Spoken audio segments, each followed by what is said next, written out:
Welcome back to Snetterton for the Touch of Mojo Mark II Golf GTI Championship. New regulations brought in at the beginning of the season, designed to keep the racing close, already seem to be having the desired effect. Earlier on, I caught up with 3 of the championship front runners and close rivals in order to see how the new regulations are affecting their seasons. So I'm joined here by the 3 musketeers, it seems, of golf racing. Henry, I've been asked to ask you, why is it, do you think, that Jamie actually came 4th yesterday? Why Jamie came 4th yesterday? Lack of talent, no budget, just scrimping it on tyres and brake pads, probably something along those lines. I think the weight's hurting him, just like it's supposed to, really. I think the extra ballast that the successful guys are carrying this year is really making a difference. So. And James, you actually won the race yesterday, and you're starting today's race from pole. That's pretty cool. Definitely. I need all the help I can get today. We've got the car pretty well sorted in the wet. The dry, we might have. It's sort of testing it as we go, really. It's going to be thereabouts, but I need a good couple of laps to start with, and hopefully everyone else spins. So we'll see how that goes. Jamie, you liken yourself to the Vettel of golf racing, yet you only came 4th. What happened? The reason I came 4th is quite simple, is that's probably all the car could achieve with the weight. And I wanted to come 4th so I can lose the weight. And you did it on purpose. I did, and I will probably come 4th again today to get the car down to a reasonable weight so we can go to Spa, because the weight will be massively important at Spa as to the effect it has on the car. So you've got the long game in mind then? I'm in the long game. James unfortunately had a bad start, so the championship isn't really within his sight, so him winning is quite good for me. Henry just wants to win because he's got a bit of a mental block against it. It's evaded him. We also pit against each other. Also, there's a lot of psychological battles that go on in social media, which is quite good fun. And so we actually have a separate Facebook championship as well, which is something people can get on with when they're not at the track. So guys, who's going to win today? Me. You? You're going to get your first win? We hope so, yeah. I think between the top 6, or even more, to be honest, if someone else pulls time, there's not going to be a lot in it. And in all fairness, anyone deserves to win out of the top 6, don't they? But it will be me. So. If I'm being put on the spot, if the conditions stay dry, in my old championship winning car, it'll be Harry Volkard. This then is how they line up, with James Bark in pole position, Harry Volkard on the front row of the grid from Henry Wright and Jamie Martin on row 2. James Hallison completes the top 10. The cars are lining up on the grid, ready for the final race of the day here at Snetterton. Andrew Aldridge is starting in 12th position in his Class 1 car, which puts him right in amongst the faster Class 2 cars. Current championship leader Jamie Martin is starting with 20 kilos less success ballast. That should help him to do battle with his Facebook rivals, Henry and James. Well, it should be thoroughly entertaining, and also watch for the first of the class run runners, Andrew Aldridge, who's qualified well up in the middle of the field. As the lights go out, in car Dan Gibbs, away we go, and a brilliant getaway from Gibbs as they sprint towards Richards for the first time. Very congested in front of him as well. Simon Gustafson, who's also well away. Into Richards for the first time, but also a strong start from Simon Gustafson, number 9, who swoops through, I think, into about 4th position. There is Aldridge, then leader of Class 1, which is for the 8-valve cars. Class 2 is for the slightly more powerful 16-valve cars, as the pack all safely through the first turn. It's getting very, very tight at the front of the field as James Bark already coming under pressure from Harry Volkard. Then we've got Simon Gustafson, Henry Wright also part of that mix as well. Dan Gibbs has a superb getaway, and he is up there mixing it with the front runners as the leading trio accelerate through Palmer on past Tyrrells towards the hairpin Agostini.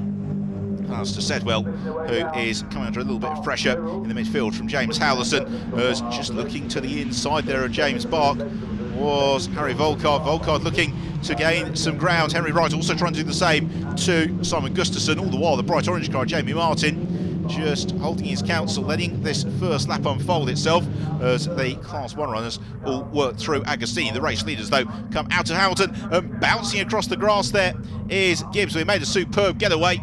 He does very well not to lose ground. Simon Gustafson still in the red machine, busy defending from Henry Wright. And then we've got Gibbs recovering from an off-track excursion with Jamie Martin, looming very, very large on his tail. They accelerate out of Williams.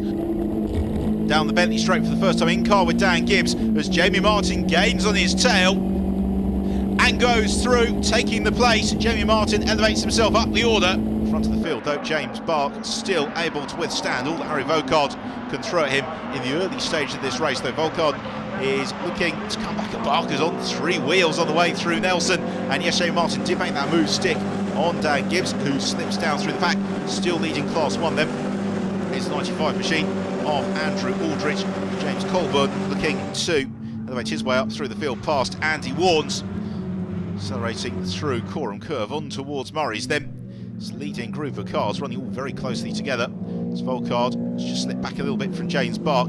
He's got Gustafsson right and Martin his tail. Then we've got that split for the next group of cars. Tom Witts on the tail of Dan Gibbs. As we're looking maybe the change here for second position. It's Gustafsson who's got the run along the centre straight. He draws alongside Volkard, but Volkard's going to have the inside line here when they hit the brakes for Riches. Who is going to have second position? It is Volkard, who goes back through ahead of Simon Gustafsson. Gustafsson though keeping his footing around the outside, and here's Jamie Martin as well, who's side by side with Henry Wright and lunging position as well. They're always going to be 3 wide on the brakes into Montreal. Volkard goes back in second place, and following him through, or trying to, is Jamie Martin. Simon Gustafsson though sticking to his guns, sticking to the racing line, making it very difficult for him. Further back, Andrew Aldridge having absolutely no qualms at all about disputing overall position with some of the Class 2 cars. He looks to the inside of Chris Skip, who in turn is on the tail of Alex Bomber Harris. There's Harris, number 2 car, then it's 74 Skip, and then Aldridge 95, and this is emphatically giving him the lead in Class 1. Very, very impressive stuff. This train of cars then arrives into Agostini, because they've got coming up to join them for company James Colborne. There he is in number 28, and also Andy Warnes, the last in the queue of that car's the silver and red machine, number 25. So this quintet accelerating on towards Hamilton, then through the right-hander. Quick corner. This is great to see the cars almost bouncing on the suspension, being driven at the limits of adhesion before they then head through Oggies on towards Williams, and then the long run down the Bentley straight. Meanwhile, at the head of the pack, James Bark has been demoted here by Harry Volkard, so Volkard has taken the place away from James Bark, and they've got Jamie Martin living large their tail as Bark looks to repass and reclaim the lead of the race. They bang door panels, and that is going to allow Jamie Martin to move clear of Harry Volkard, and this could also give him the opportunity to pounce and lead the race away from James Bark, because Bark is going to be slightly delayed because of that contact through Murray's along the centre straight. That said, Bark to the very inside of the road, and Jamie Martin is trying to create space where there's none at all. He dives to the inside through the pit exit.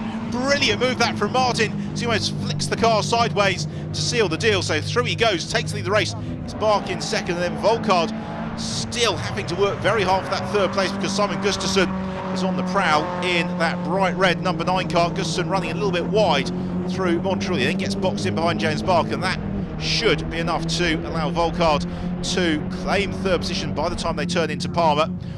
Though Volkard, as he tries to turn into the corner, finds Gustafsson exactly where he wanted to place his Golf. So Volkard, though, still to the outside, having to really fight for track position. Now Simon Gustafsson gives him space. Volkard, I don't think too impressed by that. He's bringing Henry Wright into the mix as well. So they're 3 wide into Agostini for third position. It's right to the inside of Gustafsson, who loses out here, as still Volkard finding the traction on the inside line. Outside line, rather. He now goes side by side again. This time with Henry Wright into Hamilton. No way through there for Volkard, who once more is the receipt of a little bit of contact from Simon Gustafsson. Fantastic racing. This is one of the best races we've seen for a while in the Touch of Mojo Mark II Golf GTI Championship, as Andrew Aldridge continues in his quest for victory in Class 1, as Andy Warnes has a big moment at Montreal, goes all sideways, bounces across the grass, rejoins after a fashion, but that won't have done his chances any good. Last lap time, and it's still Jamie Martin who leads the way from James Bark. But what about this fight for third? Harry Volkard has moved up clear of Henry Wright, and he has got Simon Gustafsson right on his tail as well. So the race leaders arrive into Coram for the final time. The bright orange machine of Jamie Martin still just clear of Bark. Meanwhile, Volkard having to work very, very hard to keep right behind him as they head through the ever-tightening Coram curve into Murray's. Just a couple of metres now between Jamie Martin and the checkered flag, and he should have done enough here to withstand the challenge of James Bark as they sprint along the centre straight.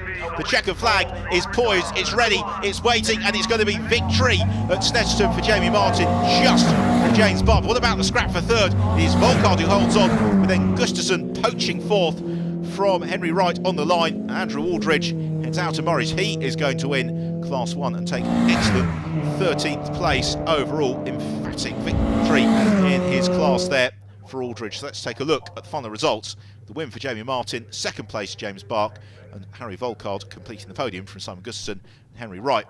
So it was 13th in the class victory for Andrew Aldridge from Alex Nuttall and Simon Tomlinson. After a long weekend's racing, it's time to celebrate on the rostrum with the trophies and the champagne. How was it being up against all the faster cars stuck in there in the middle? It was all right, to be honest. As soon as the lights go out, it's just a case of go for it. And if there's a Golf in front of you, chase it. So. You did say you were going to finish fourth. What happened? Oh, I had a chat with the team boss yesterday, and Jeff said, look, if you get a chance for a win, you've got to take it while it's there, because it's a 3-point gap, and I don't know if we got fast slap. And that was the policy, and I wasn't expecting that to happen, but I got the opportunity and I took it. And yeah, so you've just got to think on your feet. Let's have a look then at the championship standings, and in Class 1 it's Andrew Aldridge who's pulling clear of the pack. In Class 2, likewise, Jamie Martin 20 points clear of Harry Volkard. In the overall standings though, just a point between Martin and Aldridge, with then Volkard and Tomlinson in an equally tight scrap for third. Well, that's it for the racing here at Snetterton. But do make sure you join us next time when the Touch of Mojo Mark II Golf GTI Championship and the Super Pro VAG Trophy Championship will be heading to the famous Spa-Francorchamps circuit for the very first time. But from Snetterton, it's goodbye.